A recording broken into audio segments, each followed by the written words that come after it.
재혼했다더니 아직도 국밥집에서 일해? 내연녀를 데리고 찾아온 전 남편은 시장 사람들 앞에서 최수지를 비웃으며 웃었습니다. 이걸 누가 주워가나 했더니 진짜 주워간 놈이 있었네. 최수지는 천천히 고개를 들었습니다. 그리고 딱 한마디만 했습니다. 박현수, 당신 아직도 정신 못 차렸니? 잠시 후 고급 외제차가 줄지어 주차장에 들어섰습니다. 방금까지 큰 소리 치던 두 사람은 순식간에 얼굴이 굳었고 통곡하며 빌기 시작했습니다. 사연 시작 전 구독과 좋아요 눌러주세요. 어디에서 듣고 계신지 댓글 남겨주시면 가족의 평안과 행복을 함께 빌겠습니다. 시장 골목 안쪽에 자리한 국밥집은 점심 장사가 막 끝난 참이었습니다. 손님들이 빠져나간 자리마다 국물 냄새가 진하게 깔려 있었고 바닥에는 아직 물기가 가시지 않은 채 반질반질하게 빛났습니다. 바쁜 시간이 지나고 나면 늘 이런 고요함이 찾아오곤 했어요. 뜨거웠던 열기가 조금씩 가라앉고 젖은 걸레 냄새와 된장 냄새가 뒤섞인 그 고요함이요. 배식대 한쪽에서 그릇을 닦고 있는 사람은 최수지였습니다. 올해 35. 이 시장 골목 국밥집에서 일한 지 벌써 몇 해가 지난 여자였어요. 앞치마 끝이 물에 젖어 있었고 손등은 벌써 며칠째 갈라진 채였습니다. 그래도 손은 멈추지 않았어요. 그릇 하나를 닦고 헹군물에 한번 헹구고 다시 닦는 동작이 숨 쉬듯 자연스러웠습니다. 수지는 그 동작 속에서 뭔가를 비워내는 사람처럼 보였어요. 주방 쪽에서 오말순이 허리를 쭉 펴며 내뱉었습니다. 오말순은 이 국밥집에서 수지와 함께 일하는 주방 보조였어요. 나이는 58. 말투는 거칠어도 속은 누구보다 따뜻한 사람이었습니다. 오늘도 정신없었네. 점심에 그렇게 손님이 몰릴 줄 알았어야지. 수지는 짧게 웃어 보였습니다. 크게 웃는 것도 아니고 억지로 웃는 것도 아닌 그냥 살짝 입꼬리를 올리는 그런 웃음이었어요. 식당 한쪽에는 손님 2명이 아직 자리를 지키고 있었습니다. 나이가 지긋한 두 사람이었는데 천천히 국물을 떠먹으며 쉬고 있었어요. 바쁜 시장 골목 안에서 이 국밥집은 그런 자리였습니다. 잠깐 발 뻗고 앉아 있어도 눈치 안 봐도 되는 자리요. 그때 정우가 배달 봉투를 들고 들어섰습니다. 시장 골목에서 심부름을 하며 살아가는 22살 청년이었어요. 아기는 없지만 눈치가 없어서 엉뚱한 순간에 엉뚱한 말을 툭툭 던지는 것이 버릇이었습니다. 밥때만 되면 이 집 주변을 기웃거리는 것도 버릇이었어요. 정우는 수지를 보더니 주방 안을 힐끔거리며 입맛을 다셨습니다. 사장님, 뭐 남은 것 좀 있어요? 오늘 하루 종일 뛰었더니 배가 등에 붙었어요. 수지는 말없이 남은 국을 그릇에 담아 내밀었습니다. 정우가 허겁지겁 먹기 시작하자 오말순이 혀를 찼어요. 저 녀석은 맨날 얻어먹는다니까. 제 밥은 제가 사 먹어야지. 정우는 들은 척도 안 하고 숟가락을 놀렸습니다. 그 순간이었습니다. 식당 문이 갑자기 열렸습니다. 소리가 꽤 컸어요. 뭔가를 확인하러 온 사람들 특유의 당당하고 거칠게 문을 여는 소리였습니다. 수지의 손이 잠깐 멈췄어요. 그릇을 잡은 손이요. 박현수와 김하연이 함께 들어서고 있었습니다. 박현수는 45.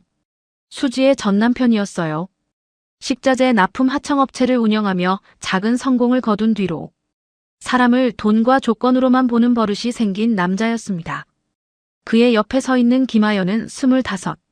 수입 식자재 회사 대표의 딸로 젊고 화려한 배경을 믿고 남을 깔보는 것이 몸에 밴 여자였어요. 두 사람은 문을 열자마자 식당 안을 훑었습니다. 두 사람의 시선이 수지에게 닿는 순간 박현수의 입가에 픽하고 웃음이 번졌습니다. 김하연이 먼저 입을 열었어요. 목소리에 힘이 실려 있었습니다. 재혼했다더니 아직도 국밥집이면 말 다 했네. 반말이었습니다. 거리낌 없는 아주 태연한 반말이었어요. 국물을 뜨던 손님 2명의 숟가락이 동시에 멈췄습니다. 오말순도 주방 안에서 굳은 채 고개를 내밀었어요. 식당 안 공기가 순식간에 바뀌었습니다. 말로 설명하기 어려운 그 무겁고 날카로운 분위기가 사방을 꽉 채웠어요. 수지는 고개를 들지 않았습니다. 그릇을 잡은 손도 물 묻은 손을 닦는 동작도 그대로였어요. 천천히 앞치마 자락으로 손을 닦는 그 모습이 되려 더 단단해 보였습니다. 박현수는 배식대 쪽으로 한 걸음 더 다가왔습니다. 소문이 자꾸 돌길래 와봤다. 누가 데려갔나 싶어서. 그는 식당 안을 한번 둘러보더니 코웃음을 쳤어요. 마치 보잘것없다는 걸 눈으로 확인하고 싶은 것처럼요. 그때 정우가 국그릇에서 눈을 들어 수지를 바라봤습니다.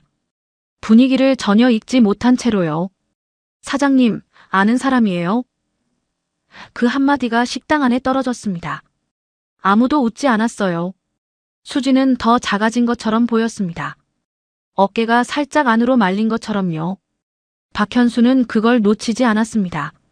배식대 쪽으로 더 다가오며 소리내어 말했어요. 이걸 누가 주워가나 했더니 진짜 주워간 놈이 있었네. 목소리가 컸습니다. 식당 안 모든 사람이 들으라는 듯이요. 김하연이 팔짱을 끼며 한마디를 얹었습니다. 언니는 진짜 아직도 정신 못 차린 것 같아. 입가에 웃음을 머금은 채였어요. 오말순이 주방 안에서 국자를 손에 쥐었습니다. 나오려는 것처럼요. 수지는 눈빛 하나로 그것을 막았습니다.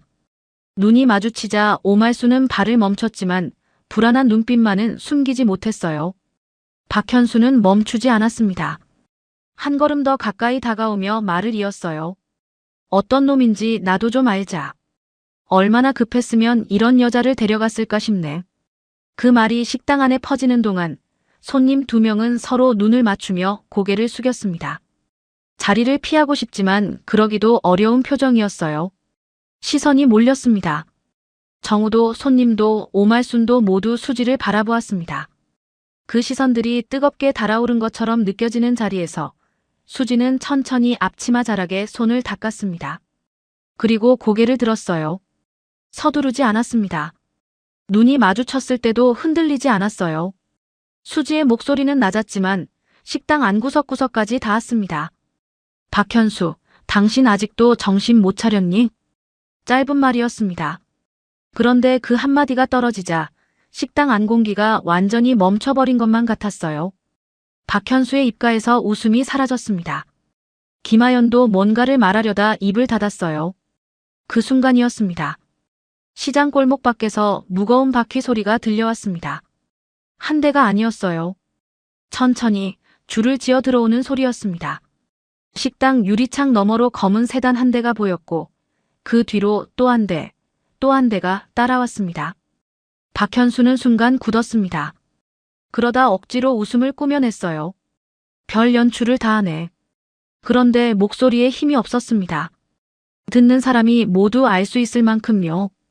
김하연은 창가 쪽으로 몸을 기울이며 바깥을 내다봤습니다. 손끝이 미세하게 떨렸어요. 뭐야, 설마 진짜 누가 오는 거야? 수지는 아무 말도 하지 않았습니다. 검은 세단들이 멈추는 소리를 들으면서도 배식대 앞에 그 자리 그대로 서 있었어요. 손은 이미 앞치마 자락 위에 가지런히 내려놓은 채였습니다. 떨지 않았어요. 흔들리지도 않았습니다. 마치 이 순간을 오래전부터 알고 있었던 사람처럼 그렇게 서 있었어요. 시장 골목 바깥이 술렁이기 시작했습니다. 채소가게 아주머니가 창문 너머를 기웃거렸고 맞은편 분식집 주인도 고개를 쭉 빼며 세단 쪽을 바라봤어요. 저런 차가 이 골목 안으로 들어오는 일은 흔한 일이 아니었습니다. 시장 사람들 눈에도 뭔가 달라 보였던 거였어요. 그리고 차 문이 열렸습니다. 그런데 차에서 내린 남자는 바로 식당 안으로 들어오지 않았어요. 수행원들이 조용히 주변을 살피는 동안 그 남자는 식당 문 바로 앞에 멈춰 섰습니다. 문 손잡이에 손을 얹었지만 열지 않았어요. 문 너머로 목소리가 새어나오고 있었습니다. 남자의 손이 그 자리에서 멈췄어요. 식당 안에서는 박현수가 아직 끝내지 않고 있었습니다. 검은 세단이 멈춘 것을 봤지만 그는 개의치 않는 척 수지 쪽으로 다시 시선을 돌렸어요. 야, 솔직히 말해봐. 어디서 낚아챈 거야? 설마 국밥 한 그릇에 넘어간 거 아니지? 입꼬리를 올리며 내뱉는 말이었습니다. 김하연도 뒤질세라 한마디를 얹었어요. 그러게. 얼마나 급한 사람이면 이런 여자를 데려갔을까. 참 딱하다 딱해. 두 사람의 웃음소리가 식당 안에 퍼졌습니다.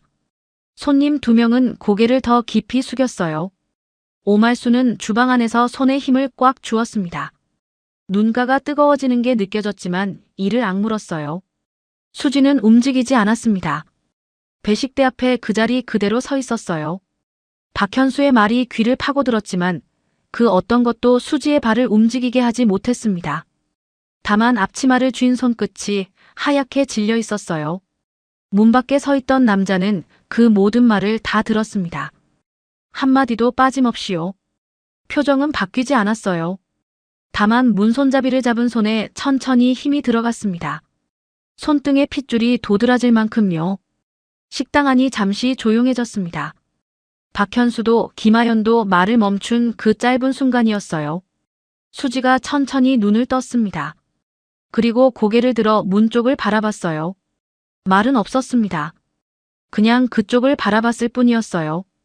그 순간 문이 열렸습니다. 식당 문이 열리는 소리에 모두의 시선이 입구 쪽으로 쏠렸습니다. 들어온 사람은 조용한 인상의 중년 남자였어요. 특별히 화려하지도 않았고 목소리를 높이지도 않았습니다.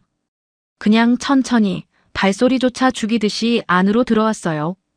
박현수는 그 남자를 한번 훑어봤습니다. 저게 수지를 데려간 남자구나 싶었던 겁니다. 겉으로 봐서는 딱히 대단해 보이는 구석이 없었으니까요. 김하연도 그 남자를 위아래로 훑어보더니 입꼬리를 올렸습니다. 두 사람은 서로 눈을 맞추며 실실 웃었어요. 그런데 그 남자 뒤를 따라 교복 차림의 여자아이가 종종 걸음으로 들어왔습니다. 15살쯤 되어 보이는 아이였어요. 아이는 식당 안으로 들어서자마자 수지를 찾았습니다. 눈이 마주치는 순간 아이의 얼굴이 환하게 밝아졌어요. 그리고 망설임 하나 없이 수지 쪽으로 달려오며 말했습니다. 엄마, 저도 왔어요. 그 한마디가 식당 안에 퍼지자마자 박현수의 입가에 비웃음이 더 짙게 번졌습니다. 이제 보니까 딱 맞네. 자기 배로는 애를 못 낳으니까 이미 애 있는 남자한테 붙은 거잖아. 그러면 낳은 척이라도 할 수 있으니까. 그 말이 식당 안에 떨어지는 순간 오말순이 주방 안에서 한 걸음 앞으로 나왔습니다. 도저히 두고 볼 수 없다는 듯이요.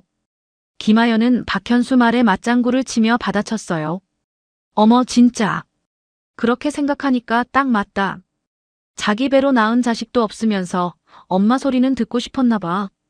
참 치사하게도. 그 말이 공기를 가르고 수지에게 박혔습니다. 수지의 어깨가 아주 미세하게 흔들렸어요. 손끝이 더 하얗게 질렸습니다. 그래도 고개는 들지 않았어요. 눈을 감은 채 그 자리에 서 있었습니다.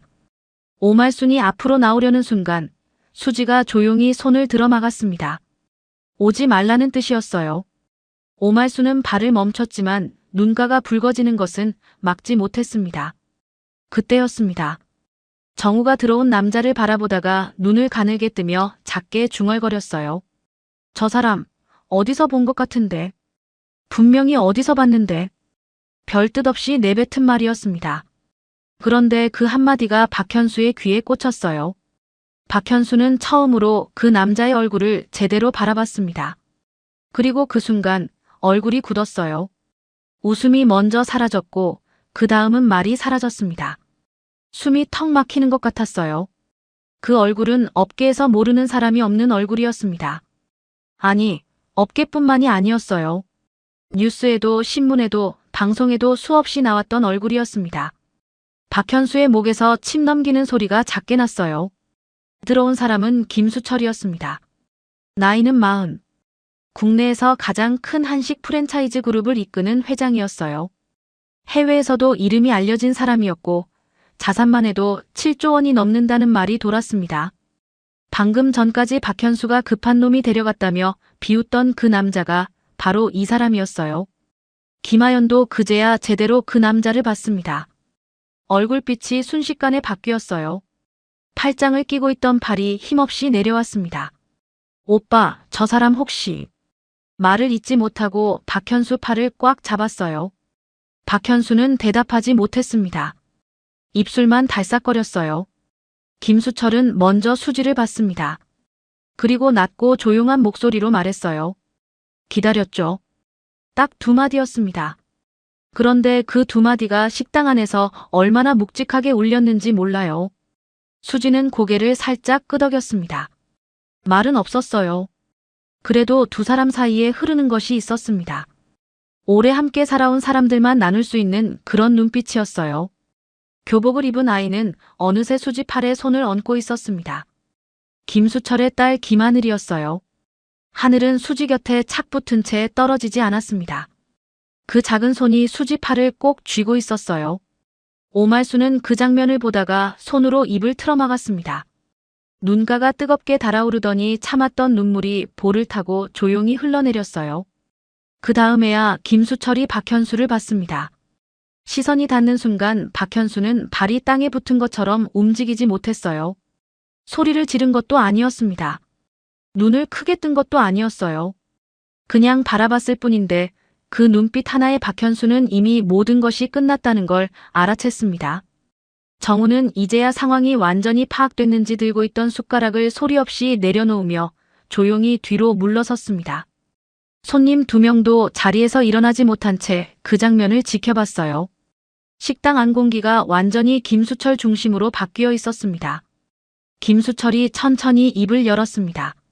식당 안 모든 사람이 숨을 죽이고 그 말을 기다렸어요. 방금 하신 말, 제가 다 들었습니다. 짧았습니다. 그런데 그 말 한마디가 식당 안을 완전히 뒤집어 놓았어요. 박현수의 두 다리가 미세하게 떨리기 시작했습니다.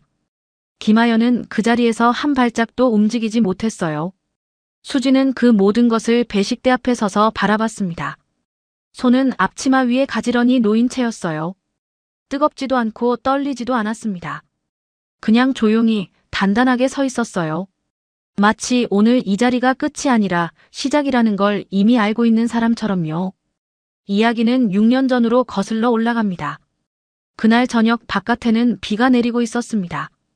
굵지도 않고 가늘지도 않은 그냥 추적추적 내리는 비였어요.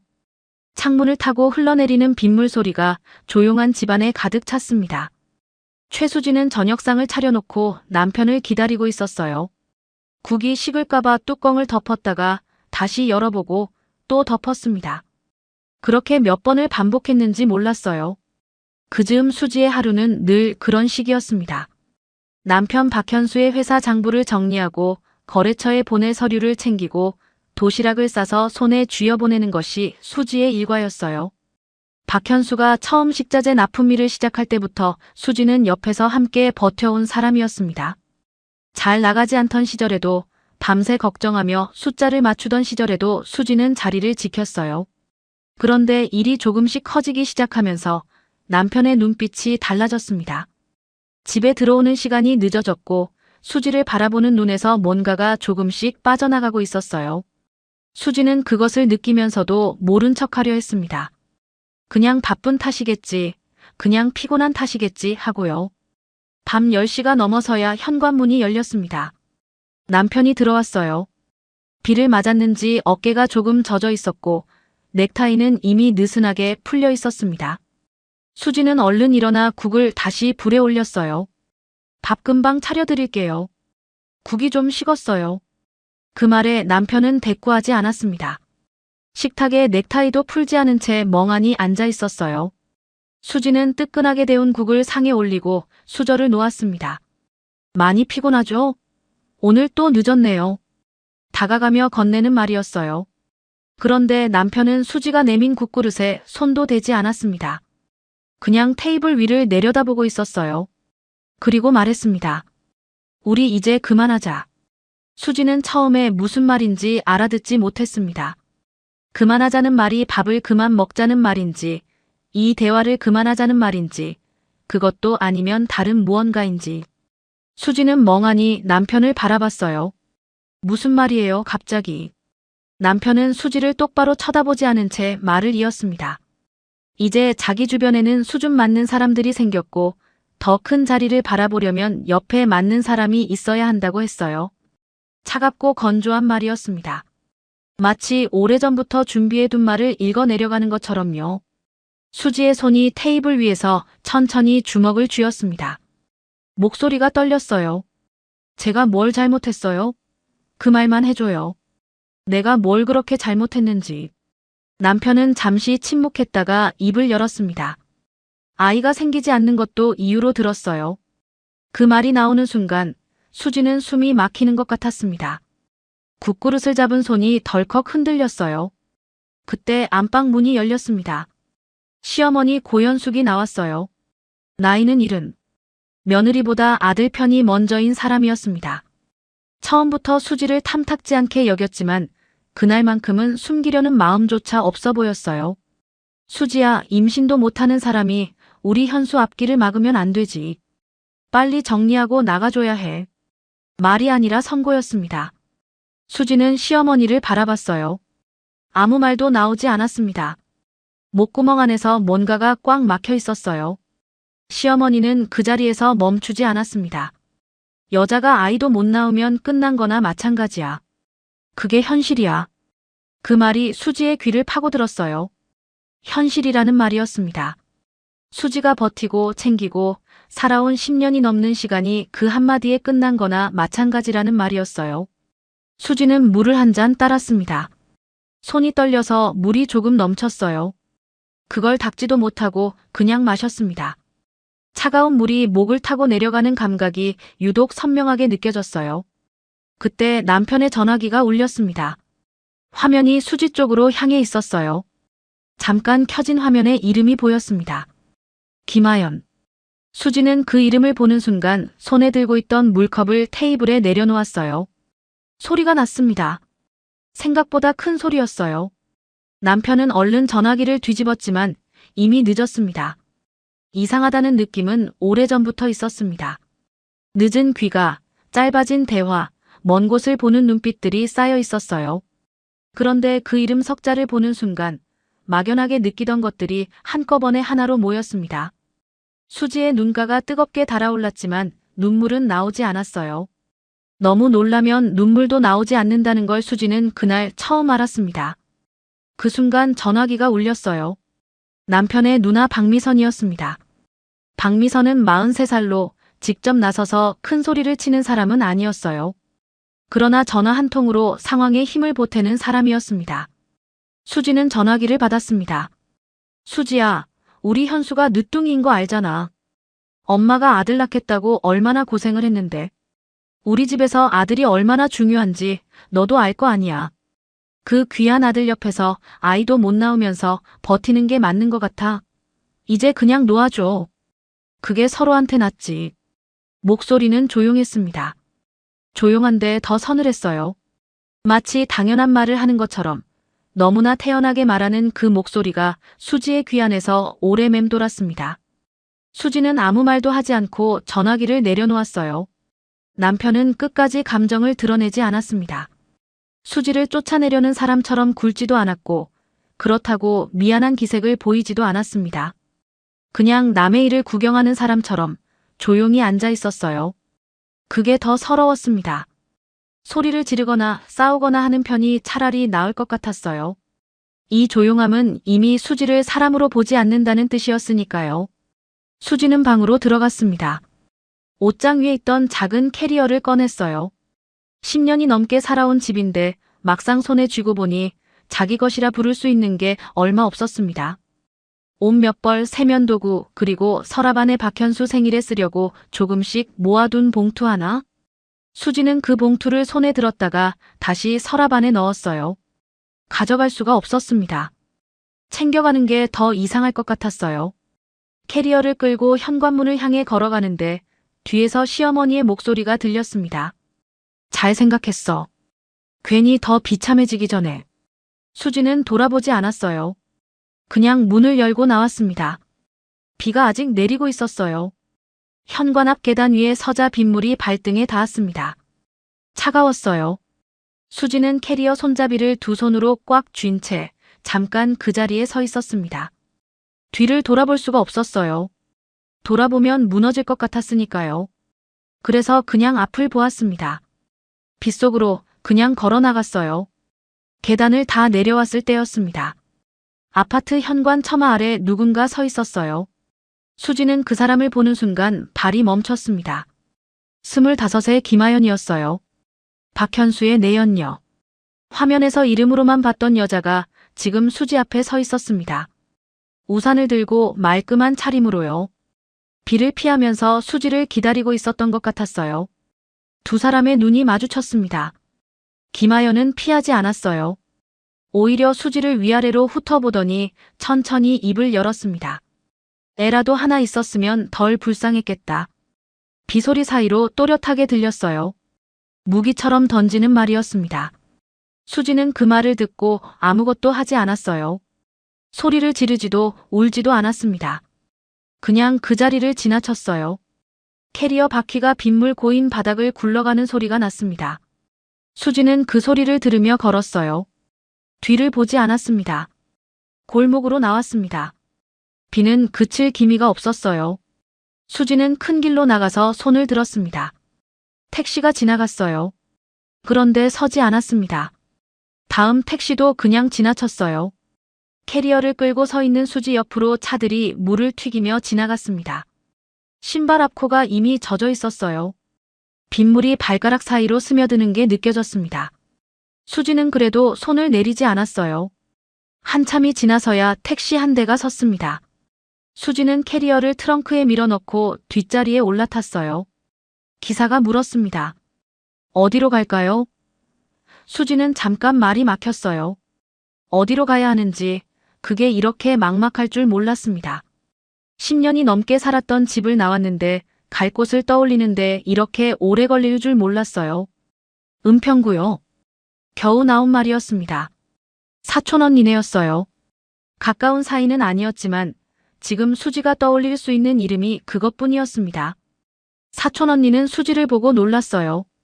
비에 젖은 채 캐리어 하나를 끌고 나타났으니까요. 말없이 안으로 들였습니다. 작은 집이었어요. 방 2개짜리였는데 하나는 사촌 언니 부부가 쓰고 하나는 아이방이었습니다. 수지는 거실 한쪽에 자리를 잡았어요. 담요 하나를 받아들고 바닥에 누웠습니다. 천장을 바라봤어요. 아무 생각도 나지 않았습니다. 그냥 멍했어요. 그런데 며칠이 지나면서 분위기가 달라지기 시작했습니다.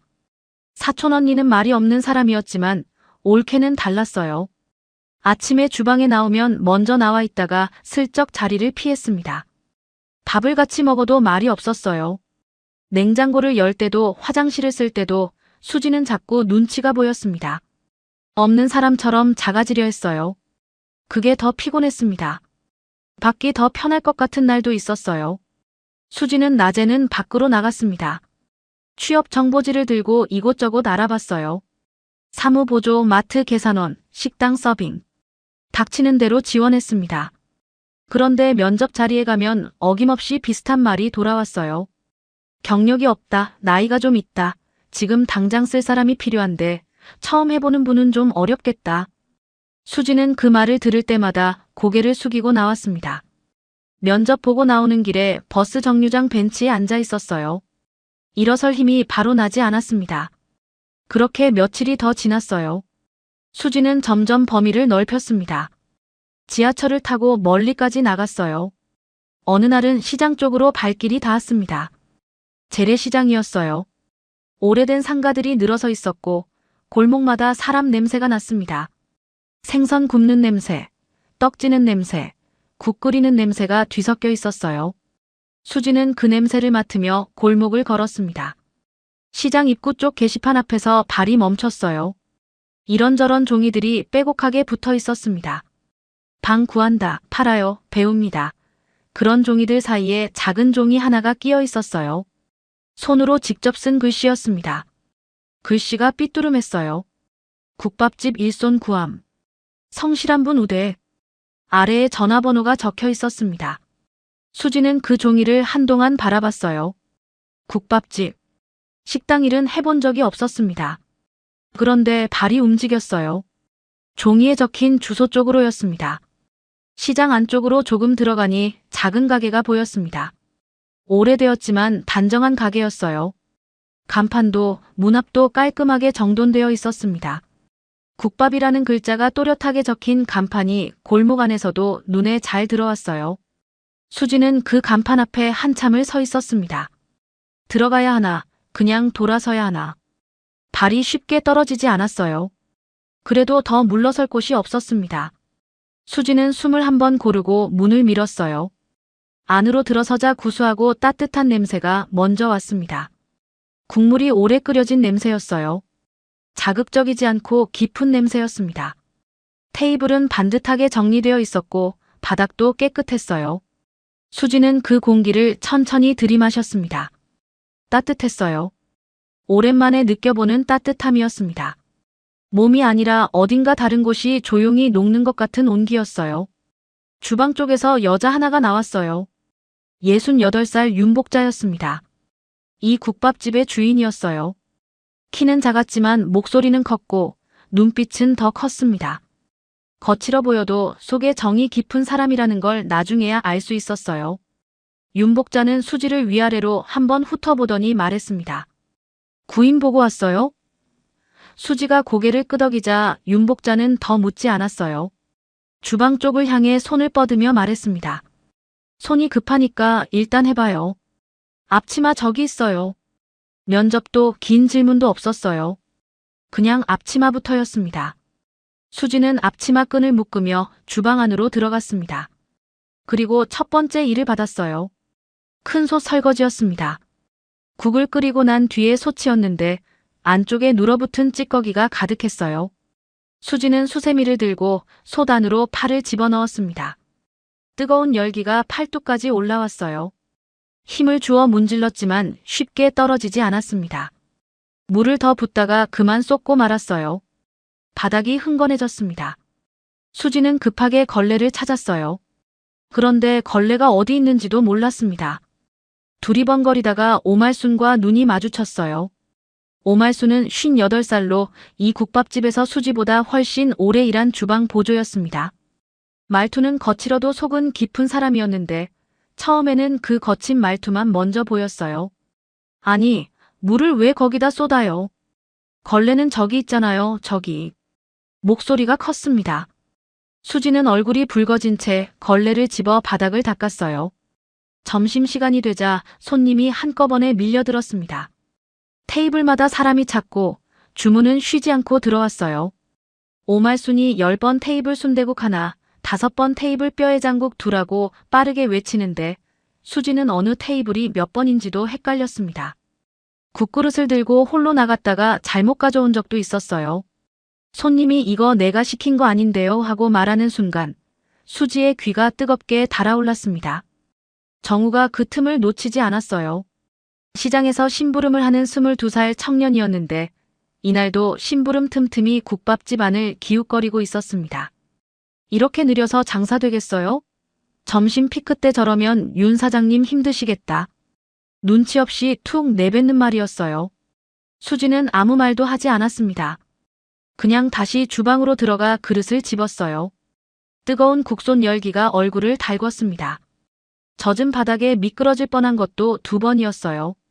손님 중에 반찬이 부족하다고 소리치는 사람도 있었고 국이 짜다고 투덜거리는 사람도 있었습니다. 수지는 그때마다 고개를 숙이고 죄송합니다를 반복했어요. 목소리가 점점 작아졌습니다. 점심 장사가 끝났을 때 수지는 주방 구석 벽에 등을 기댔습니다. 다리가 후들거렸어요. 손등은 뜨거운 물에 닿아 벌겋게 부어 있었고 허리는 끊어질 듯 당겼습니다.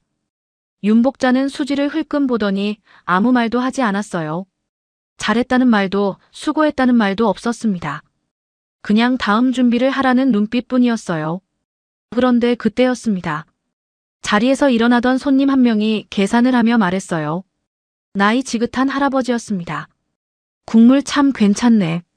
잘 먹었어요. 수지를 향해 한 말인지도 불분명했어요. 그냥 지나가듯 내뱉은 한마디였습니다. 그런데 수지는 그 말을 들은 순간 멈췄어요. 벌겋게 부은 손을 앞치마에 닦으며 그 할아버지 뒷모습을 바라봤습니다. 한참을요. 그날 이후 수지는 달라졌습니다.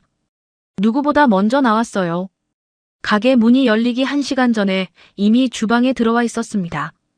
육수 재료를 씻고 반찬통을 꺼내 정리하고 바닥을 닦았어요. 오말순이 출근해서 보면 이미 절반은 준비가 되어 있었습니다. 처음엔 오말순도 그냥 지나쳤어요. 그런데 며칠이 지나자 슬그머니 수지 옆에 서서 말하기 시작했습니다. 반찬은 이렇게 담아야 보기 좋아요. 국간 볼 때는 식은 다음에 봐야 해요. 뜨거울 때 보면 몰라요. 퉁명스러운 말투였지만 가르쳐주는 말이었어요. 수지는 그 말들을 하나씩 마음에 새겼습니다. 어느 날 저녁이었어요. 장사가 끝나고 수지 혼자 정리를 하다가 벽 한쪽을 바라봤습니다. 아무것도 없는 빈 벽이었어요. 수지는 한참을 그 벽을 바라보다가 종이 한 장을 찾아왔습니다. 그리고 또박또박 적었어요. 사람 사는 힘은 결국 따뜻한 밥에서 나온다. 수지가 이 국밥집에서 처음으로 느낀 것이었습니다. 손님 한 명이 밥 한 그릇을 먹고 힘을 얻어나가는 것을 보면서 자기도 그걸 느꼈으니까요. 수지는 그 종이를 벽에 붙였습니다. 다음 날 아침 윤복자가 그 문구를 봤어요. 한참을 바라보더니 가게에 이런 거 붙이면 지저분해 보여 하고 투덜거렸습니다. 그러나 그날 저녁 수지가 자리를 비운 사이 윤복자가 그 종이 모서리에 몰래 테이프를 덧붙여 놓았어요. 떨어지지 말라는 뜻이었습니다. 수지는 그걸 보고 아무 말도 하지 않았어요. 그냥 조용히 웃었습니다. 오말순도 그날부터 조금씩 달라졌습니다. 반찬 담는 법을 가르쳐 주더니 국간 보는 법도 알려줬어요. 육수 끓이는 순서도 하나씩 짚어줬습니다. 퉁명스럽게 말했지만 그 말 안에는 온기가 있었어요. 수지는 그 온기를 놓치지 않았습니다. 며칠 뒤 새벽이었어요. 아직 시장 골목이 어두울 때 수지는 혼자 국밥집 불을 켰습니다. 커다란 솥에 물을 붓고 불을 올렸어요. 육수 재료를 넣고 천천히 저으며 서 있었습니다. 솥에서 김이 피어오르기 시작했어요. 뜨거운 김이 얼굴을 감쌌습니다. 수지는 그 열기 속에서 국자를 천천히 저었어요. 손등은 아직 갈라져 있었고 허리는 여전히 뻐근했습니다. 그래도 발은 그 자리에 단단히 붙어 있었어요. 이 자리가 자신을 다시 살려낼 자리라는 걸 수지는 말로 설명할 수 없었지만 몸으로 느끼고 있었습니다. 그날 이후로도 수지의 새벽은 변함없이 이어졌습니다. 어두운 시장 골목에 불을 켜고 솥에 물을 붓고 육수를 올리는 것으로 하루가 시작됐어요. 손등에 굳은 살은 점점 두꺼워졌고 허리가 끊어질 것 같은 느낌도 이제는 익숙해졌습니다. 몸이 힘든 건 여전했지만 발이 흔들리지 않았어요. 그것만으로도 충분했습니다. 그즈음 수지는 국밥집 안에서 자기만의 방식을 하나씩 만들어가고 있었어요. 손님이 들어오면 먼저 물을 내놓고 어르신 손님에게는 반찬을 조금 더 챙겼습니다. 밥을 빨리 먹어야 하는 손님에게는 국을 먼저 내고 천천히 드시는 분에게는 국물을 리필해 드렸어요. 누가 가르쳐준 것도 아니었습니다. 그냥 눈에 보이는 것들을 하나씩 챙기다 보니 생긴 방식이었어요. 어느 날 오후였습니다. 점심 손님이 다 빠지고 가게 안이 한산해진 늦은 시간이었어요. 이 국밥집의 주인 윤복자는 식재료 정리를 하고 있었습니다. 윤복자는 수지가 처음 이 가게에 발을 들였을 때 앞치마부터 건네준 사람이었어요. 말수는 적고 겉으로는 무뚝뚝해 보여도 사람 하나는 제대로 볼 줄 아는 사람이었습니다. 그 옆에서 주방 보조 오말수는 잠깐 쉬러 안으로 들어간 참이었어요. 오말수는 수지보다 훨씬 오래 이 국밥집을 지켜온 사람이었습니다. 말투는 거칠어도 속은 깊었고 퉁명스럽게 한마디 던지면서도 결국 수지 편을 들어주는 사람이었어요. 수지 혼자 홀을 지키며 테이블을 닦고 있었습니다. 그때 시장 입구 쪽에서 검은 세단 한 대가 천천히 들어오는 것이 보였습니다. 시장 골목에 어울리지 않는 차였어요. 시장 상인 한 명이 창문 너머로 그 차를 바라보며 옆 사람에게 속삭였습니다. 저 차 번호판 봐봐. 저거 보통 차 아닌데. 그러나 수지는 그 말을 듣지 못했어요. 테이블을 닦느라 바빴으니까요. 차에서 내린 사람은 남자 한 명이었습니다. 수행원처럼 보이는 사람 두 명이 따라붙었지만 남자는 그들을 차 옆에 세워두고 혼자 국밥집 안으로 들어왔어요. 특별히 화려한 차림은 아니었습니다. 서두르지 않는 걸음이었습니다. 수지는 들어오는 손님을 보고 자연스럽게 말했어요. 어서 오세요. 자리 어디든 앉으세요. 남자는 고개를 끄덕이며 창가 쪽 자리에 앉았습니다. 그리고 앉기 전에 잠깐 벽에 붙어있는 문구를 바라봤어요. 사람 사는 힘은 결국 따뜻한 밥에서 나온다. 남자의 걸음이 그 앞에서 잠깐 멈췄습니다. 오래 바라봤어요. 그러고 나서 자리에 앉았습니다. 수지는 물과 기본 반찬을 내놓고 물었어요. 뭐로 드릴까요? 남자는 메뉴판을 보더니 국밥 하나 주세요라고 조용히 말했습니다. 크지도 않고 작지도 않은 목소리였어요. 수지는 주방으로 들어가 국밥을 준비했습니다. 국밥이 나왔을 때 남자는 바로 숟가락을 들지 않았어요. 잠깐 그릇을 내려다보더니 천천히 국물을 한 숟갈 떴습니다. 입에 가져가서 조용히 맛을 봤어요. 그리고 말했습니다. 정성이 있는 맛이네요. 크게 칭찬하는 말이 아니었어요. 그냥 느낀 것을 말하는 것처럼 담담한 한마디였습니다. 수지는 고개를 살짝 숙였어요. 감사합니다라고만 했습니다. 한쪽 테이블에서 급하게 밥을 먹던 택배기사 손님이 갑자기 사례가 걸렸습니다. 기침을 심하게 했어요. 수지는 바로 물컵을 들고 다가가 건네며 손님 등을 가볍게 쓸어줬습니다. 천천히 드세요. 어디 가실 곳 많으시죠? 말 한마디까지 챙겼어요. 택배기사 손님이 감사합니다. 사장님 하며 멋쩍게 웃었습니다. 창가 자리의 남자는 그 장면을 조용히 지켜봤습니다. 숟가락을 드는 손이 잠깐 멈췄어요. 그러고는 다시 천천히 국물을 떴습니다. 오말순이 주방에서 내다보다가 수지 귀에 대고 작게 말했어요. 저 손님, 뭔가 달라. 눈빛이 예사 손님이 아닌 것 같은데. 수지는 그 말을 흘려들었습니다. 손님은 손님이라고만 생각했어요. 식사가 끝난 뒤였습니다. 남자는 자리에서 일어나기 전에 벽의 문구를 다시 한번 바라봤어요. 그리고 수지에게 물었습니다. 저 글 누가 쓴 건가요?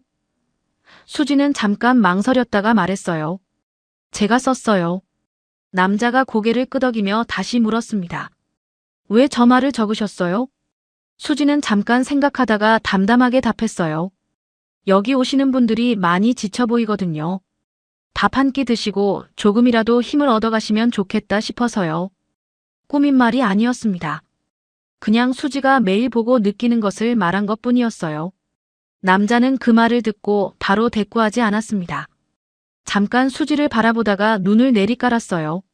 뭔가를 마음속에 담아두는 사람의 표정이었습니다. 계산을 마치고 나가려던 남자가 문 앞에서 멈췄어요. 돌아서며 수지에게 말했습니다. 다음에 또 와도 되겠습니까? 질문이었지만 질문 같지 않았어요. 이미 올 것을 알고 있는 사람의 말투였습니다. 수지는 짧게 웃으며 말했어요. 손님이시면 언제든지요. 그 말이 전부였습니다. 남자가 나갔습니다. 검은 세단이 시장 골목을 천천히 빠져나가는 것이 유리문 너머로 보였어요. 수지는 그 뒷모습을 잠깐 바라봤습니다. 금방 시선을 거뒀어요. 해야 할 일이 남아 있었으니까요. 설거지를 하는데 이상하게 그 손님 말투가 자꾸 귀에 맴돌았습니다. 정성이 있는 맛이네요. 왜 저 말을 적으셨어요? 짧은 말들이었는데 어딘가 오래 남는 말들이었어요. 수지는 손에 묻은 물기를 앞치마에 닦으며 고개를 저었습니다. 별 생각을 다 한다 싶었어요. 그런데 다음 날이었습니다. 비슷한 시간에 그 검은 세단이 다시 시장 골목 안으로 들어왔어요.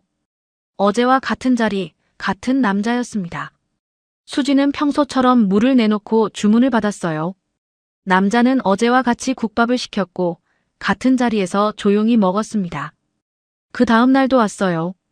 그리고 또 그 다음 날도요. 윤복자가 어느 날 주방 안에서 홀 쪽을 내다보더니 수지 곁으로 다가왔습니다. 저 손님 며칠째 오네. 뭐 하는 사람이야? 수지는 모른다고 했어요. 윤복자는 고개를 한번 갸웃하더니 더 묻지 않고 다시 주방으로 들어갔습니다. 오말순이 이번엔 수지 옆에 바짝 붙어 서서 작게 말했어요. 저 손님, 진짜 밥 먹으러 오는 거야? 다른 거 보러 오는 거야? 수지는 아무 대꾸도 하지 않았습니다. 그냥 반찬 그릇을 집어들고 홀로 나갔어요. 귀는 조금 빨개져 있었습니다. 그 남자는 약속이라도 한 것처럼 비슷한 시간에 찾아왔습니다. 어떤 날은 혼자, 어떤 날은 수행원을 차에 세워두고 혼자 들어왔어요. 늘 같은 자리에 앉았고 늘 같은 것을 시켰습니다. 수지는 그를 다른 손님과 똑같이 대했어요. 물을 내놓고 국밥을 가져다 드리고 국물이 식기 전에 한 번 더 살폈습니다. 특별히 더 챙기려 하지 않았어요. 그냥 늘 하던 대로였습니다. 그러던 어느 날이었어요. 그 남자가 혼자가 아니었습니다. 차에서 내리는데 옆에 아이가 하나 있었어요. 교복을 입은 여자아이였습니다. 아이는 차에서 내리면서 가방끈을 고쳐 매더니 남자 옆에 바짝 붙어 걸어왔어요. 국밥집 문이 열리고 두 사람이 들어왔습니다. 수지는 평소처럼 인사를 건넸어요. 어서 오세요. 남자는 고개를 끄덕였고 아이는 수지를 한번 바라보더니 시선을 내렸습니다. 낯을 가리는 아이였어요. 둘은 나란히 자리에 앉았습니다. 수지는 물 2잔을 가져다 놓고 반찬을 챙겼어요. 아이는 상 위를 조용히 내려다보고 있었습니다. 국밥이 나오고 두 사람이 먹기 시작했어요. 남자는 조용히 먹었고 아이는 처음엔 수저를 조심스럽게 들었습니다. 그러다 국물을 한 모금 마시더니 표정이 조금 풀렸어요. 수지는 그 모습을 주방 입구 쪽에서 잠깐 바라봤습니다. 금방 시선을 거뒀어요. 식사가 끝날 즈음이었습니다. 수지가 빈 그릇을 치우러 테이블로 다가갔어요. 그런데 아이의 교복 소매가 눈에 들어왔습니다. 소매 끝 단추가 떨어져 나가고 없었어요. 실밥만 남아 있었습니다. 언제부터 그랬는지 아이는 신경도 못 쓰고 있는 것 같았어요. 수지는 그릇을 들고 주방으로 들어갔다가 잠시 후 바늘과 실 그리고 단추 하나를 들고 나왔습니다. 잠깐만요. 수지가 아이 옆에 앉으며 말했어요. 아이는 영문을 모른 채 수지를 바라봤습니다. 수지는 말없이 아이 소매를 잡고 단추를 꼼꼼히 달았어요. 손이 익숙하게 움직였습니다. 오래지 않아 소매 끝에 단추가 반듯하게 달렸어요. 수지는 실을 끊고 아이를 바라봤습니다. 이제 괜찮겠다. 그 말뿐이었어요. 아이는 자기 소매를 내려다봤습니다. 한참을 바라봤어요. 그러더니 목소리가 작게 나왔습니다. 어떻게 알았어요? 수지는 짧게 웃으며 말했어요. 밥 드실 때 봤어요. 아이의 눈가가 미세하게 흔들렸습니다. 말은 없었어요. 그냥 고개를 살짝 숙였습니다. 남자는 그 장면을 바라보고 있었습니다. 수저를 내려놓은 채로요. 아이의 이름은 김하늘이었습니다. 남자 김수철의 딸이었어요. 15살이었는데 어릴 때 엄마를 여의고 자란 아이였습니다. 엄마 없이 큰 티가 곳곳에 났어요. 단추 하나 떨어진 걸 몇 날 며칠 모른 채 입고 다닌 것처럼요. 수지가 그 단추를 달아주는 동안 아이 눈가가 흔들린 것도 그 빈자리가 얼마나 깊었는지를 말해주는 것이었습니다. 그날 이후였습니다. 아이가 다시 왔어요. 이번엔 남자 없이 혼자였습니다. 교복 가방을 메고 들어오더니 수지를 보고 잠깐 멈췄다가 자리에 앉았어요. 수지는 아무 말 없이 물을 내놓고 간식으로 삶은 고구마 몇 조각을 작은 그릇에 담아 옆에 놓아줬습니다. 아이는 그걸 보더니 말없이 하나를 집었어요. 그러고는 가방에서 교과서를 꺼내 펼쳤습니다. 수지는 자기 할 일을 했어요. 아이 옆에서 특별히 말을 걸지도 신경 쓰는 티를 내지도 않았습니다. 그냥 가끔 지나치면서 고구마 그릇이 비면 하나 더 놓아줬어요. 아이는 그럴 때마다 잠깐 수지를 올려다봤다가 다시 책으로 눈을 내렸습니다. 오말순이 주방에서 내다보며 수지 귀에 속삭였어요. 저 아이, 저번에 그 손님 딸 아니야? 수지는 고개만 끄덕였습니다. 오말순은 잠깐 아이를 바라보더니 작게 말했어요. 엄마가 없구나. 수지는 아무 대꾸도 하지 않았습니다. 그냥 걸레를 들고 홀로 나갔어요. 그날 아이는 꽤 오래 앉아 있었습니다. 숙제를 다 마쳤는지 교과서를 덮고 멍하니 창밖을 바라봤어요. 수지는 그 옆으로 지나치다가 따뜻한 물 한 잔을 내려놓았습니다. 아이가 고개를 들었어요. 수지 이모. 아이가 조심스럽게 불렀습니다. 수지가 돌아봤어요. 아이는 잠깐 말을 고르는 것처럼 입술을 달싹거리다가 말했습니다. 저 이모라고 불러도 돼요? 수지는 그 말을 예상하지 못했어요. 잠깐 멈췄습니다. 아이의 눈빛이 간절했어요. 수지는 천천히 고개를 끄덕였습니다. 말은 없었어요. 하늘이 돌아가는 날이었습니다. 가방을 메고 일어서더니 수지를 향해 꾸벅 인사를 했어요. 잘 먹었어요, 이모. 그 말이 국밥집 안에 조용히 울렸습니다.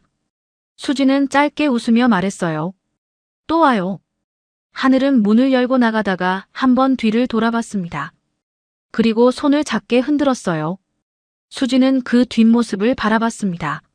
문이 닫히고 나서도 한동안 그 자리에 서 있었어요. 오말순이 주방에서 나오다가 수지 얼굴을 보더니 아무 말도 하지 않고 그냥 지나쳤습니다. 괜한 말을 얹으면 안 될 것 같은 분위기였어요. 며칠 후였습니다. 이번엔 김수철이 하늘과 함께 왔어요. 자리에 앉아 밥을 먹는 동안 하늘은 수지가 지나칠 때마다 눈으로 따라갔습니다. 김수철은 그 모습을 놓치지 않았어요. 하늘이 말했습니다. 아빠, 저 이모 따뜻해. 짧은 말이었어요. 그런데 김수철은 그 말을 듣고 한동안 아무 말도 하지 않았습니다. 입가에 아주 작은 무언가가 스쳤다가 사라졌습니다. 정우는 그 즈음부터 수지를 보는 눈이 달라졌습니다. 시장에서 심부름을 하면서 얻어들은 말들이 있었거든요. 큰 차가 자꾸 온다. 그 차 주인이 보통 사람이 아닌 것 같다는 말들이었어요. 정우는 어느 날 수지에게 슬쩍 물었습니다. 사장님, 저 손님 누구예요? 시장 사람들이 다 궁금해하던데요. 수지는 대답하지 않았어요. 정우는 더 묻지 못했습니다. 그 소문은 조금씩 시장 골목 밖으로 퍼져나가고 있었어요. 국밥집에 큰 손이 붙었다는 말이었습니다. 누가 처음 꺼낸 말인지는 몰랐지만 시장 안에서는 이미 여러 사람 입에 오르내리고 있었어요. 그리고 그 말은 언제가 될지 몰라도 결국 한 사람의 귀에도 들어가게 될 것이었습니다. 소문은 결국 멀리까지 퍼지기 마련입니다. 시장 골목에서 시작된 말이 어느 골목을 돌고 돌았는지 국밥집에 큰 손이 붙었다는 이야기는 어느새 시장 바깥까지 흘러나갔어요. 그러나 정작 수지는 그 소문을 한 귀로 흘렸습니다. 매일 새벽 불을 켜고 솥을 올리는 일이 먼저였어요. 소문보다 육수가 더 중요했습니다. 김수철은 그 즈음에도 변함없이 국밥집을 찾았어요. 어떤 날은 하늘과 함께, 어떤 날은 혼자였습니다. 수지는 그를 늘 같은 방식으로 대했어요. 물을 내놓고 국밥을 가져다 드리고 먹는 속도에 맞춰 자리를 살폈습니다. 더하지도 덜하지도 않았어요. 그런데 어느 날 저녁이었습니다. 장사가 끝나고 오말순도 윤복자도 먼저 돌아간 뒤였어요. 수지 혼자 뒷정리를 하고 있는데 국밥집 문이 열렸습니다. 김수철이었어요. 이 시간에 혼자 온 것은 처음이었습니다. 수지는 잠깐 멈췄다가 말했어요. 문 닫을 시간인데요. 김수철은 고개를 끄덕이며 말했습니다. 압니다. 밥 먹으러 온 게 아니에요. 수지는 손에 들고 있던 행주를 배식대 위에 내려놓았어요. 김수철은 자리에 앉지도 않았습니다. 그냥 수지 앞에 서서 말했어요. 길게 꾸미지 않았습니다. 수지 씨 곁에 있고 싶습니다. 제 사람이 되어줬으면 해요. 딱 그 말이었어요. 수지는 바로 대답하지 않았습니다. 눈을 내리깔았어요. 손끝이 배식대 모서리를 천천히 짚었습니다. 한번 버려진 여자였어요.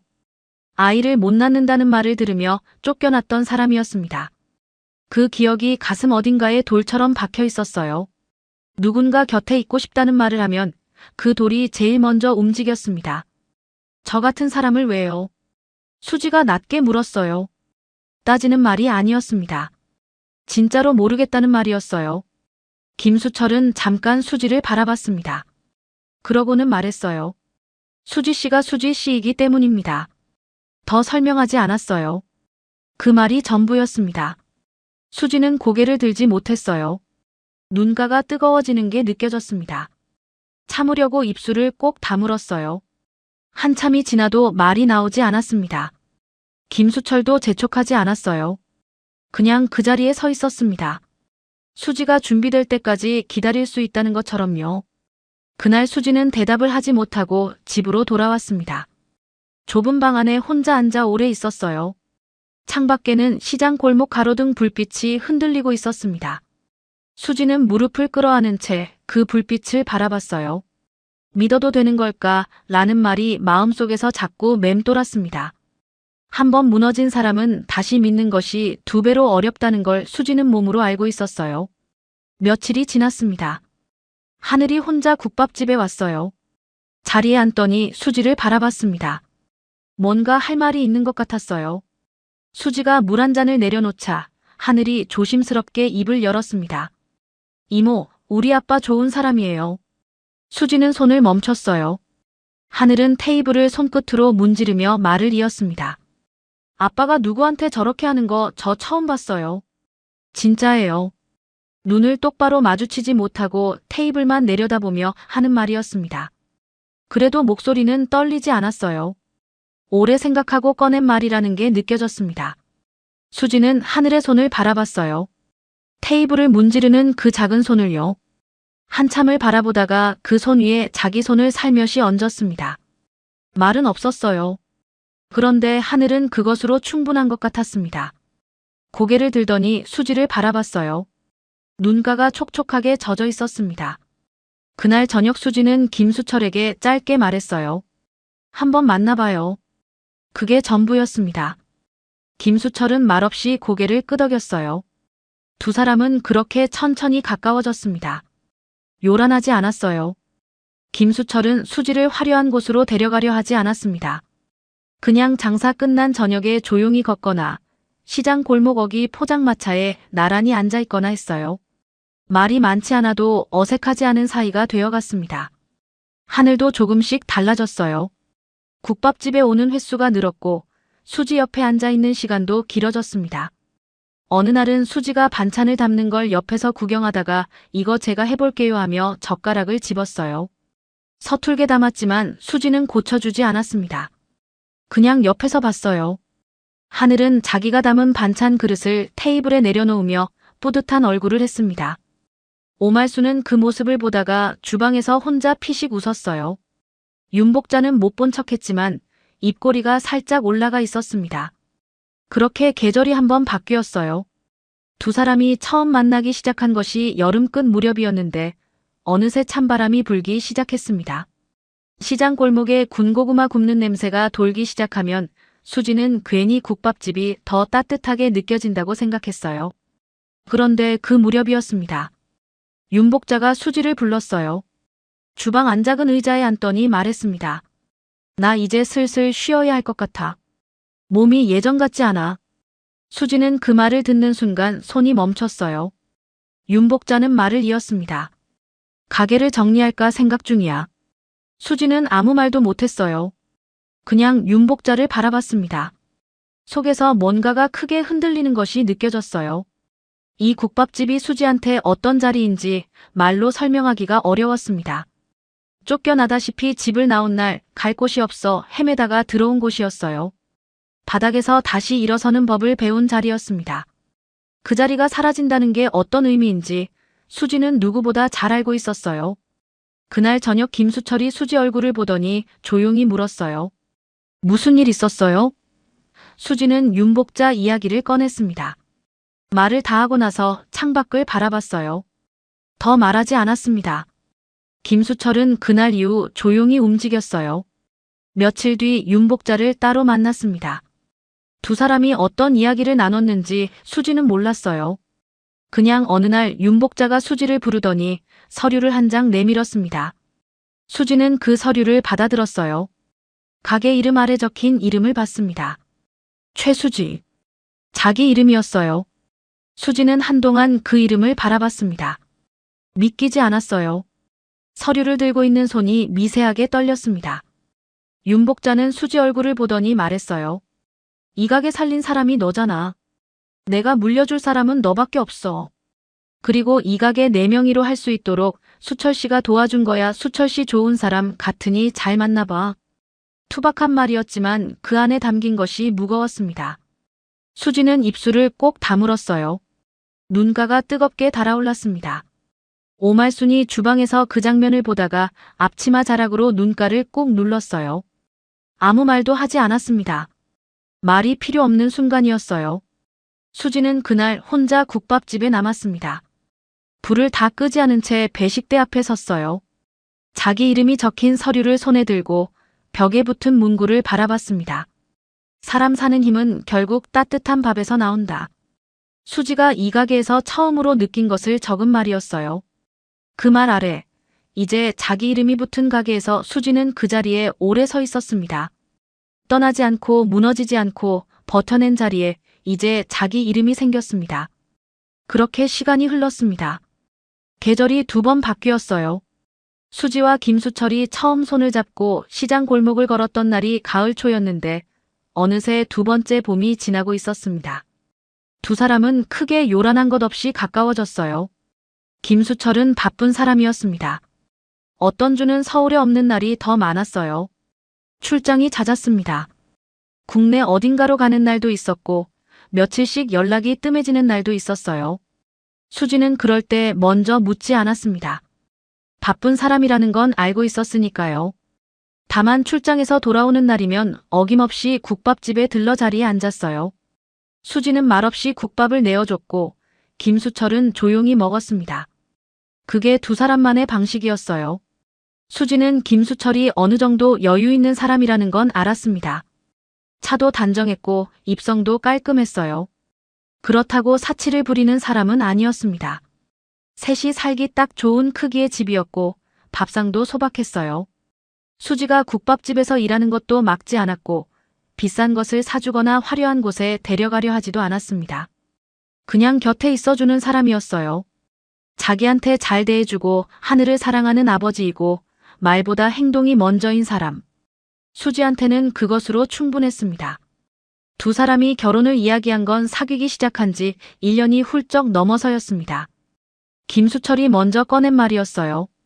화려한 자리도 아니었습니다.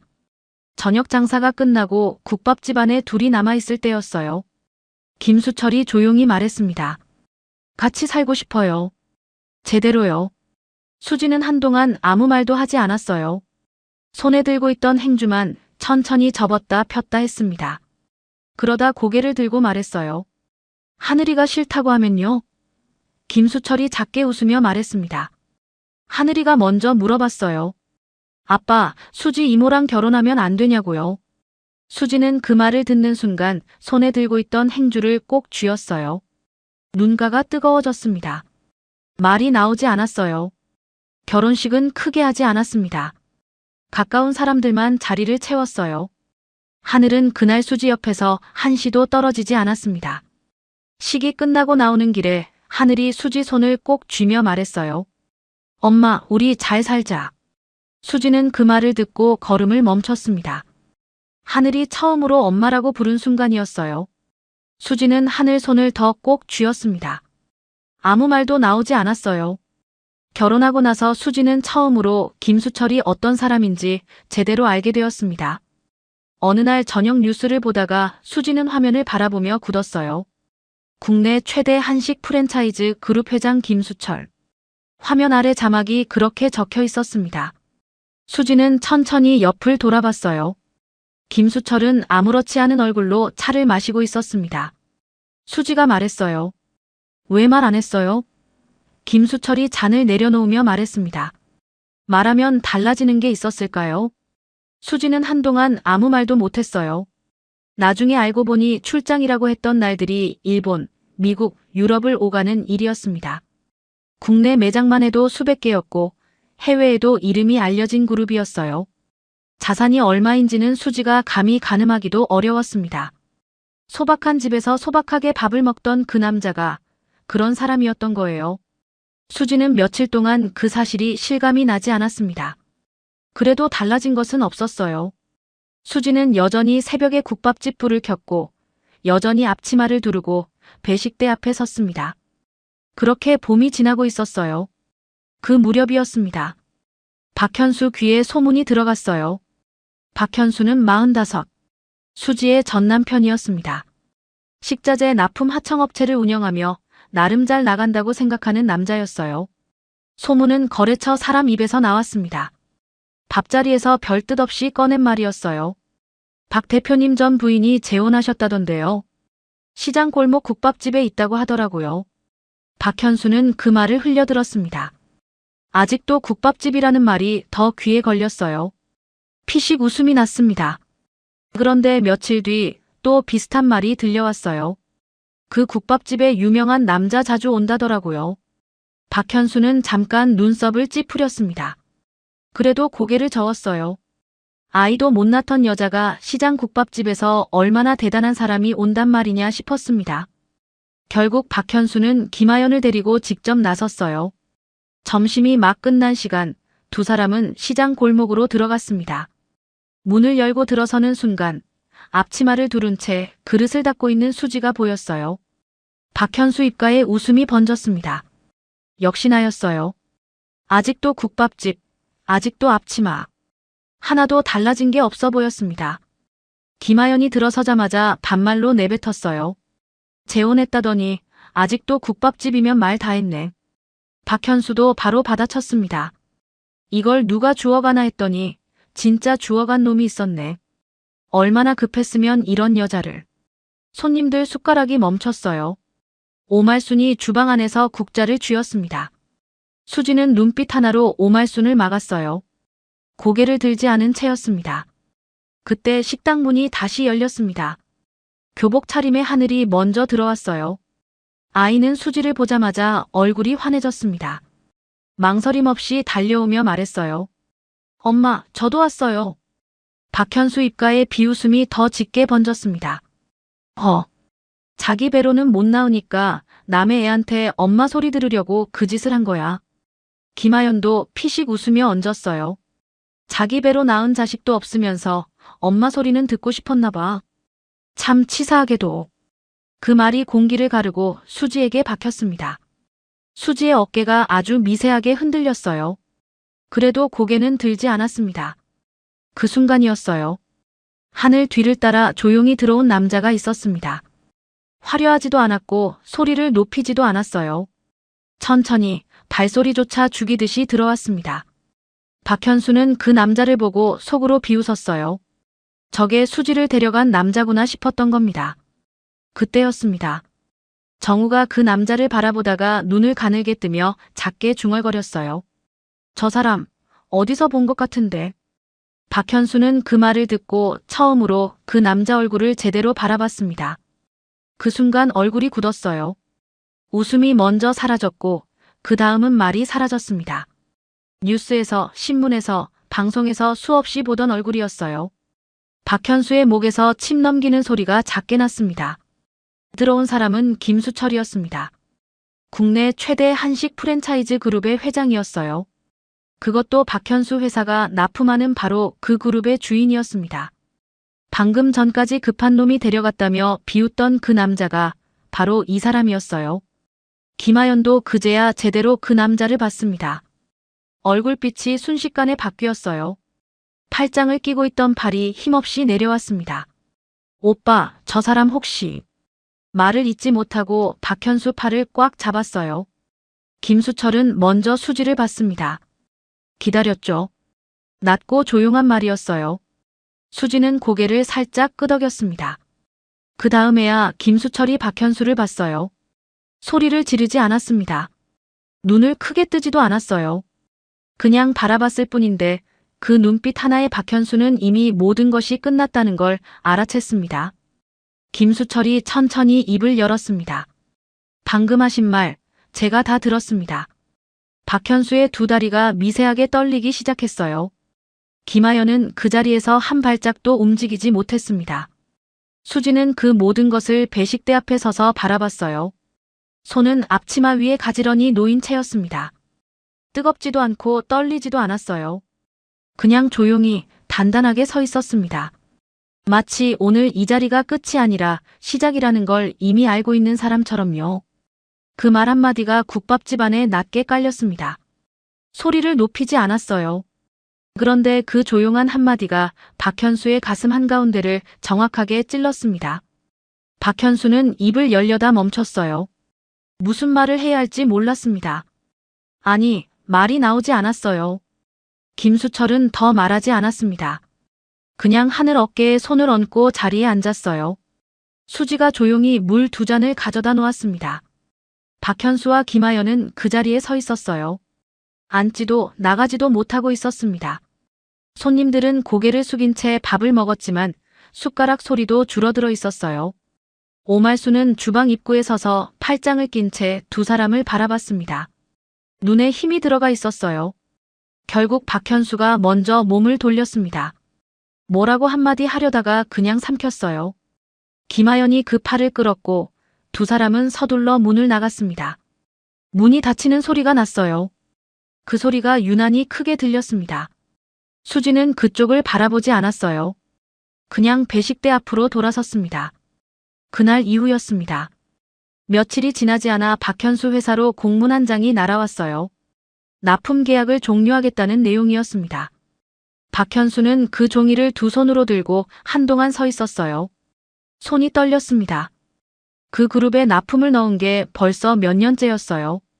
그게 끊기면 회사가 어떻게 되는지 박현수는 누구보다 잘 알고 있었습니다. 머릿속이 하얗게 비었어요. 거래처에서 연락이 오기 시작했습니다. 슬그머니 발을 빼는 곳이 생겼어요. 하나가 끊기자 둘이 끊겼고 둘이 끊기자 셋이 흔들렸습니다. 소문이라는 건 나쁜 쪽으로 더 빨리 퍼지기 마련이었어요. 박현수는 며칠 동안 전화를 붙들고 이리저리 손을 쓰려 했지만 되돌아오는 말은 싸늘했습니다. 그 즈음이었어요. 박현수의 내연녀 김하연도 조용히 사라졌습니다. 돈이 돌 때는 딱 붙어 있더니 회사가 흔들리기 시작하자 하루가 다르게 얼굴을 비추지 않았어요. 처음엔 바쁘다는 말로 연락을 피하더니 어느 날은 전화 자체를 받지 않았습니다. 그러다 결국 짐을 싸서 나갔어요. 떠나면서 남긴 말은 짧았습니다. 오빠, 나 이러려고 여기 있었던 거 아니에요. 그게 마지막이었어요. 수지를 향해 치사하다고 했던 그 입으로 정작 자기가 더 치사한 방식으로 떠난 거였습니다. 박현수는 그 뒷모습을 바라보다가 아무 말도 못했어요. 따지고 보면 그 여자가 처음부터 어떤 사람이었는지 박현수 자신이 가장 잘 알고 있었습니다. 알면서 선택한 거였어요. 이제 와서 원망할 자격도 없었습니다. 결국 박현수는 혼자 시장 골목으로 들어갔습니다. 낮도 아니고 이른 저녁이었어요. 장사가 거의 끝나가는 시간이었습니다. 골목 입구에서 국밥집 불빛이 보였어요. 박현수는 그 불빛 앞에 한동안 서 있었습니다. 발이 떨어지지 않았어요. 그래도 결국 문을 열었습니다. 수지는 홀을 정리하고 있었습니다. 고개를 들었어요. 박현수를 보는 순간 손이 멈췄습니다. 아무 말도 하지 않았어요. 박현수는 들어오자마자 바로 무릎을 꿇었습니다. 문 앞에 서였어요. 국밥집 바닥에 두 무릎이 닿는 소리가 났습니다. 낮게, 둔탁하게요. 오말순이 주방에서 그 소리를 듣고 나왔다가 멈췄어요. 정우도 구석에서 빗자루를 든 채 굳었습니다. 박현수의 어깨가 먼저 흔들렸습니다. 그러다 입에서 소리가 새어나오기 시작했어요. 처음엔 낮은 소리였다가 점점 커졌습니다. 울음이었어요. 어른 남자의 울음이었는데 참지 않았습니다. 목이 꺾이듯 고개가 숙여지더니 두 손이 바닥을 짚었어요. 그러더니 그대로 이마까지 바닥에 닿았습니다. 국밥집 바닥에 이마를 대고 통곡을 하기 시작했어요. 수지야, 내가 잘못했다. 내가 잘못했어. 목소리가 갈라졌습니다. 제발 한 번만 살려줘. 회사가 다 무너지게 생겼다. 나 이러면 안 된다. 제발. 말이 뭉개지면서 흘러나왔어요. 바닥을 짚은 두 손이 부들부들 떨렸습니다. 등이 구부러지고 어깨가 들썩이고 울음소리가 국밥집 안에 가득 찼어요. 조금 전까지 수지를 향해 아무렇게나 내뱉던 그 입이 지금은 국밥집 바닥에 대고 살려달라고 빌고 있었습니다. 수지는 그 자리에 서서 바라봤습니다. 움직이지 않았어요. 6년 전 비 오는 저녁에 수지한테 이제 그만하자고 했던 남자였습니다. 아이를 못 낳는다며 등을 돌렸던 남자였어요. 시어머니 앞에서 수지를 두고 아무 말도 하지 않았던 남자였습니다. 그 남자가 지금 이 국밥집 바닥에 이마를 대고 울고 있었어요. 수지의 눈이 조금 흔들렸습니다. 그러나 발은 움직이지 않았어요. 오말수는 팔짱을 끼고 그 모습을 바라봤습니다. 한마디 하려다 그냥 입을 다물었어요. 이 자리는 수지의 자리였습니다. 오말순이 끼어들 자리가 아니었어요. 한참이 지났습니다. 수지가 천천히 입을 열었어요. 차갑지 않았습니다. 그렇다고 따뜻하지도 않았어요. 그냥 조용했습니다. 박현수 씨. 수지가 말했어요. 이름을 부르는 목소리가 낮고 또렷했습니다. 저한테 빌면 달라지는 게 없어요. 박현수가 고개를 들었습니다. 눈이 벌개져 있었어요. 수지는 그 눈을 마주봤습니다. 피하지 않았어요. 저는 지금 제자리에 있어요. 여기서 제 이름으로 밥을 팔고 있어요. 박현수 씨가 어떻게 되든 그건 박현수 씨가 해결할 일이에요. 짧은 말이었습니다. 그런데 그 안에 담긴 것이 가볍지 않았어요. 박현수는 더 말하지 못했습니다. 바닥을 짚은 손에 힘이 풀렸어요. 천천히 일어섰습니다. 무릎에 묻은 것을 털지도 않았어요. 그냥 돌아섰습니다. 문을 열고 나갔어요. 문이 닫혔습니다. 골목 안으로 박현수의 발소리가 멀어졌어요. 시장 골목 어딘가에서 늦은 상인이 수레를 끄는 소리가 들렸습니다. 국밥집 안은 다시 조용해졌어요. 오말순이 수지 옆으로 왔습니다. 아무 말도 하지 않았어요. 그냥 나란히 서서 닫힌 문을 바라봤습니다. 수지는 천천히 돌아섰어요. 배식대 위에 올려놓은 행주를 집어들었습니다. 테이블을 닦기 시작했어요. 손이 떨리지 않았습니다. 평소처럼 움직였어요. 하나씩 닦고 하나씩 닦고 그 다음 자리로 넘어갔습니다. 벽에 붙은 문구가 저녁 불빛 아래 조용히 걸려 있었어요. 사람 사는 힘은 결국 따뜻한 밥에서 나온다. 수지가 이 가게에 처음 왔을 때 적어붙인 말이었습니다. 쫓겨나다시피 집을 나온 날 갈 곳이 없어 헤매다 들어온 이 자리에서 적은 말이었어요. 그 말 아래에서 수지는 오늘도 앞치마를 두르고 있었습니다. 이제 이 가게에 붙은 이름은 수지였어요. 최수지. 서류에도 간판에도 이 자리 어디에도 수지의 이름이 있었습니다.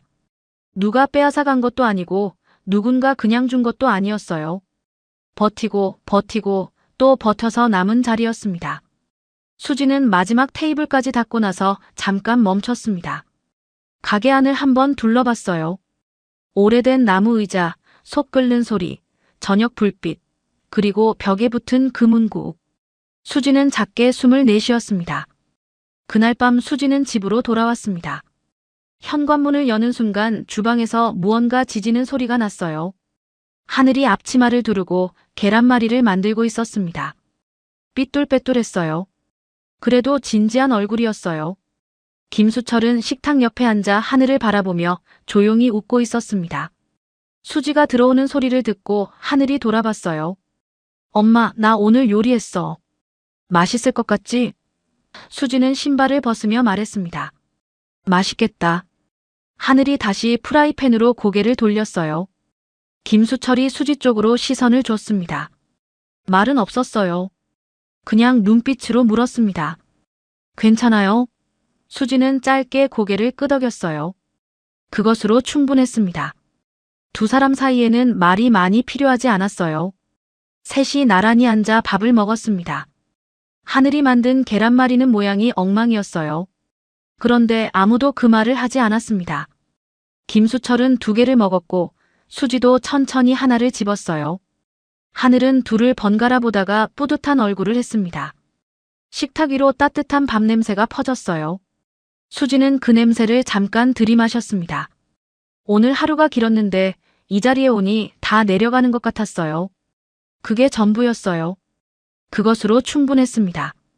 오늘의 사연이 마음에 들었다면 같이 듣고 싶은 분께 공유해 주세요. 온 가족 행복과 사랑이 가득하길 바랍니다. 시간 속 이야기였습니다. 감사합니다.